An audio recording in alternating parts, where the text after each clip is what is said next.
જય Shri Swaminarayan student. Computer નેટવર્કના આજના લેક્ચરમાં હું આપનું હાર્દિક સ્વાગત કરું છું. અત્યાર સુધી આપણે જે છે એ સર્વર સુધી જોઈ ગયા છીએ. ઓકે, આપણું છેલ્લું લેક્ચર જે છે એ જે સિમ્પ્લેક્સ, ફૂલ ડુપ્લેક્સ અને હાફ ડુપ્લેક્સ ત્યાં સુધીનું છે. એટલે કે હવે આજે આપણે જે છે એ સર્વરથી શરૂઆત કરીએ છીએ. ગઈકાલે જે છે એ લેક્ચરની અંદર આપણે જે છે એ ટોપોલોજીનું રિવિઝન છે એ જોયું હતું. હવે આજે જે છે એ આજથી આપણે સર્વર જે છે એ સર્વરનું ચાલુ કરીએ છીએ. તો સર્વર શું છે? તો કે server is a computer device on a network that manage the network resource. એટલે કે સર્વર જે છે એ એક કમ્પ્યુટર ડિવાઇસ છે નેટવર્કની અંદર કે જે નેટવર્ક રિસોર્સિસ જે છે એને મેનેજ કરે છે. જનરલી જે છે સર્વર એ સર્વરના બે પ્રકાર હોય છે. એક છે એ ડેડિકેટેડ સર્વર છે, બીજું જે છે એ નોન ડેડિકેટેડ સર્વર છે. હવે ડેડિકેટેડ સર્વર એટલે શું છે? તો કે ડેડિકેટેડ સર્વર એટલે કે do nothing but fulfil the request two network client. એટલે કે ડેડિકેટેડ સર્વર છે એ સર્વર છે એ કંઈ કરતું નથી, પણ ખાલી અને ક્લાયન્ટની જે રિક્વેસ્ટ આવે છે એ રિક્વેસ્ટ એક્સેપ્ટ કરે છે. સામે નોન ડેડિકેટેડ સર્વર છે કે એ ડબલ ડ્યુટી કરે છે. તો કે રિક્વેસ્ટ એક્સેપ્ટ કરે છે અને આગળ મોકલાવે છે, અને સાથે સાથે જે છે એ સર્વિસ પણ પ્રોવાઈડ કરે છે. ઓકે, તો આ રીતે આપણે જે છે એ બે પ્રકારના સર્વર જે છે એ જોઈએ છીએ. એના પછી આપણે જે છે એ આગળ વાત કરીએ તો સૌથી પહેલાં સર્વર જે છે એનું નામ છે ફાઇલ સર્વર. એટલે આના નામ ઉપરથી જ આપણને ખબર પડી જાય કે ફાઇલ સર્વર છે તો એની અંદર આપણે ફાઇલ જે છે એ ફાઇલ્સ સ્ટોર કરવાનું મેન એઇમ અથવા તો એનો મેઇન પર્પઝ હશે. એટલે કે file server is a computer attached to the network that has a primary purpose to provide the location of the shared storage.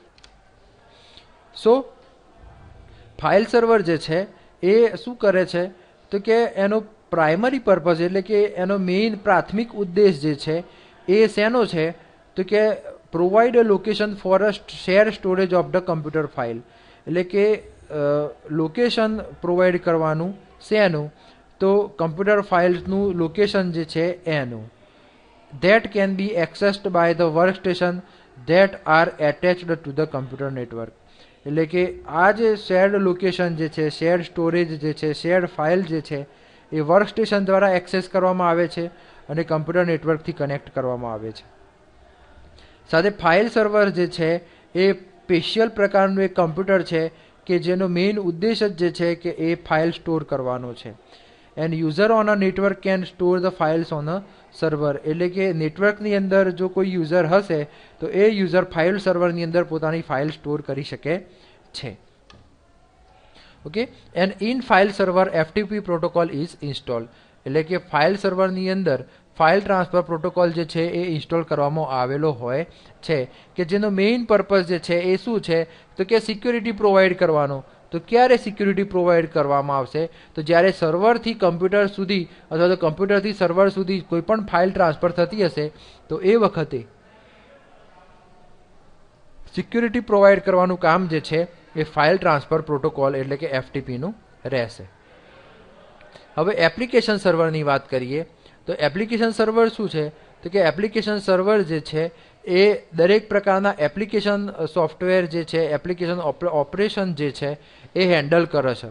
શેના વચ્ચે? તો કે યુઝર વચ્ચે અને ઓર્ગેનાઇઝેશનની બેકએન્ડ બિઝનેસ એપ્લિકેશન અથવા તો ડેટાબેઝ હોય ને એના વચ્ચે. ઓકે, એટલે કે આનાથી એપ્લિકેશન સર્વર શું છે? તો આપણે જોયું છે એ પ્રમાણે બેન્કિંગની તમે એપ્લિકેશન જુઓ છો તો એસબીઆઈની સપોઝ કે યોનો છે, કોટક મહિન્દ્રા બેંકની કોટક મહિન્દ્રા બેંક કરીને એપ્લિકેશન છે. તો આનાથી શું થાય છે કે વચ્ચે એક એપ્લિકેશન સર્વર એવું હોવું જોઈએ કે જે એક બાજુ ક્લાયન્ટથી એક્સેસ થતું હોય અને બીજી બાજુ જે છે એ એપ્લિકેશન સર્વર વચ્ચે રહી અને એપ્લિકેશન જે છે એ મેનેજ કરી શકતું હોય. એટલે કે એપ્લિકેશન સર્વર જે છે એ બહુ જ બધું ચંક ઓફ કમ્પ્યુટિંગ ટેરેટરી એટલે કે ઘણી બધી જે છે વિશાળ એ વિસ્તાર ધરાવે છે. અને એ શું કરે છે? તો એ સર્વર અને એન્ડ યુઝર છે એને બંનેને કનેક્ટ કરે છે. એપ્લિકેશન સર્વર જે છે એ generally transaction complex transaction base application હશે એને એસ્ટાબ્લિશ કરવા માટે ઉપયોગમાં આવે છે. એના પછી છે પ્રિન્ટ સર્વર. તો પ્રિન્ટ સર્વર શેના માટે ઉપયોગમાં આવે છે? તો કે એક કરતાં વધારે પ્રિન્ટર જે છે એ નેટવર્કની અંદર કનેક્ટ કરવામાં આવેલા હોય તો એને મેનેજ કરવા માટે પ્રિન્ટ સર્વરનો ઉપયોગ કરવામાં આવે છે. એટલે કે પ્રિન્ટ સર્વર જે છે એ એક પ્રકારનું સર્વર છે કે જેનો ઉપયોગ આપણે જે પ્રિન્ટર કનેક્ટ કરેલા છે એ પ્રિન્ટરને મેનેજ કરવા માટે થાય છે. પ્રિન્ટ સર્વર જે છે એની અંદર ઘણા બધા જે છે એ એક બાજુ પ્રિન્ટર કનેક્ટેડ હોય છે અને સામે જે છે એ ક્લાયન્ટ કનેક્ટેડ હોય છે. એટલે કે પ્રિન્ટર અને ક્લાયન્ટ વચ્ચે જે સર્વર હોય છે એને પ્રિન્ટ સર્વર તરીકે ઓળખવામાં આવે છે. એટલે કે પ્રિન્ટ સર્વર જે છે એ કમ્પ્યુટર અથવા તો ડિવાઇસ છે કે જે પ્રિન્ટર એક કરતાં વધારે પ્રિન્ટર અને ક્લાયન્ટ કમ્પ્યુટર જોડે કનેક્ટેડ હોય છે. આનાથી શું થાય છે કે ક્લાયન્ટ કમ્પ્યુટર કોઈ પણ પ્રકારની રિક્વેસ્ટ જે છે એ પ્રિન્ટ સર્વરને આપે છે અને પ્રિન્ટ સર્વર જે છે એ ક્લાયન્ટ રિક્વેસ્ટની સામે જે છે એને રિસ્પોન્સ આપે છે. ઓકે, અને પ્રિન્ટ સર્વર જે છે એ પ્રિન્ટર્સને અલાઉ કરે છે કે એ યુઝર દ્વારા જે કંઈ પણ પ્રિન્ટ જોબ આપવામાં આવે એ પ્રિન્ટ જોબ જે છે એ કરીને આપે. ઓકે, અને પ્રિન્ટ સર્વર જે છે એ પેરેલલ અને સિરિયલ ઇન્ટરફેસ પણ સપોર્ટ કરે છે. એના પછી જે છે એ મેલ સર્વર છે. તો મેલ સર્વર શું છે? તો કે મેલ સર્વર જે છે એ એવું મેલ સર્વર મતલબ એ વસ્તુ છે કે જેની અંદર સૌથી વધારે મેલ સ્ટોર કરવામાં આવે છે અને મેલને મેનેજ કરે છે. મેલ સર્વર જે છે એ એક ઓર્ગેનાઇઝેશન અને ક્લાયન્ટ્સની વચ્ચે રહેલું એક મેઇન મિડલ લેવલનું જે છે એ સર્વર છે કે જેની અંદર શું હોય છે કે જે મેલ જે છે એ વ્યવસ્થિત રીતે સ્ટોર થાય. ઓકે, અને મેલનું રિસ્પોન્સ જે છે એ ઓર્ગેનાઇઝેશન તરફથી એ જે છે ક્લાયન્ટને મોકલવામાં આવે. એટલે કે મેલ સર્વરની અંદર શું થાય છે કે જે કંઈ પણ રિક્વેસ્ટ જે છે એ જે પણ મેલ થ્રુ આપણે જે તે ઓર્ગેનાઇઝેશનને આવે છે તો એ ઓર્ગેનાઇઝેશન દ્વારા પછી એ ઓર્ગેનાઇઝેશન વતી જે છે એ મેલ સર્વર સામે એ જે તે ક્લાયન્ટને રિક્વેસ્ટ અને રિસ્પોન્ડ કરે છે. સાથે સાથે એની મેમરી જે છે એ પણ વધારે હોય છે કારણ કે એની અંદર જે છે એ મેલ સ્ટોર કરવાના હોય છે. એટલે કે ઘણા બધા મેલ જે છે એ પણ મેલ સર્વરની અંદર સ્ટોર કરવામાં આવેલા હોય છે. ઓકે, અને મેલની અંદર જે છે એ મેલ સર્વરની અંદર જ જે છે એ જ મેલ સર્વર જે છે એ લોકલી ક્લાયન્ટને અને સાથે સાથે ઓર્ગેનાઇઝેશનને પણ હેન્ડલ કરતું હોય છે. અને મેલ સર્વર જે છે એના લીધે આપણે કોર્પોરેટ નેટવર્કની અંદર આખા ઇન્ટરનેટ ઉપર બધા મેલ જે છે એ સેન્ડ અને રિસીવ થઈ શકે છે. એના પછી છે પ્રોક્સી સર્વર.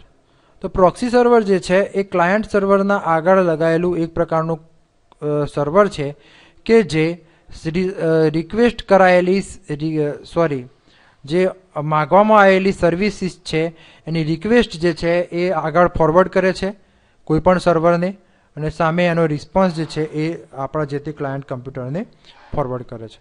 એટલે કે proxy server is a server which services the request of its clients by forwarding request to the other server.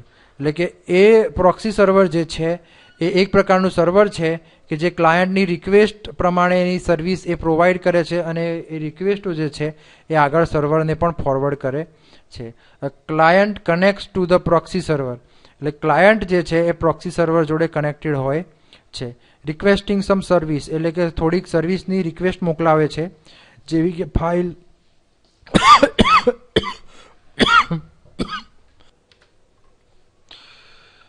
એટલે કે પ્રોક્સી સર્વર જે છે એ ક્લાયન્ટ અને બીજા જે અન્ય સર્વરો છે એને જોડવાનું કામ કરે છે. એટલે કે જે ક્લાયન્ટની કોઈ પણ પ્રકારની રિક્વેસ્ટ હોય જેવી કે ફાઇલની હોય, કનેક્શનની હોય, વેબ પેજની હોય કે બીજા કોઈ રિસોર્સિસની હોય તો એ જે રિક્વેસ્ટ જે છે એ આગળ જે તે સર્વરને ફોરવર્ડ કરે છે. The proxy server provide the resources by connecting the specified server and requesting the service on behalf of client. એટલે કે પ્રોક્સી સર્વર્સ જે છે એ રિસોર્સિસ પ્રોવાઈડ કરે છે અને ક્લાયન્ટની બદલીમાં ક્લાયન્ટની જગ્યાએ એ પોતે ક્લાયન્ટ વતીથી રિક્વેસ્ટ મોકલાવે છે. પ્રોક્સી સર્વર એ જે છે એ ઘણી વખતે પોતે ખુદ જ સર્વિસ તરીકે વર્તન કરી અને જે તે રિસ્પોન્સ જે છે એ પણ ક્લાયન્ટને આપે છે. એટલે કે ઘણી વખતે એ રિક્વેસ્ટ આગળ મોકલાયા વગર ખુદ પોતે પણ એની રિસ્પોન્સ આપી દે છે. ઓકે, તો અત્યારે આપણે જે છે એ સિલેબસની અંદર આટલા સર્વર છે. ઓકે, તો આપણે જે છે એ આ ચેપ્ટર અહીંયા પૂરું કરીએ છીએ અને નવા લેક્ચરમાં આપણે જે છે એ નવું ચેપ્ટર ચાલુ કરીશું. તો ત્યાં સુધી જય શ્રી સ્વામિનારાયણ. અસ્તુ. મળીએ.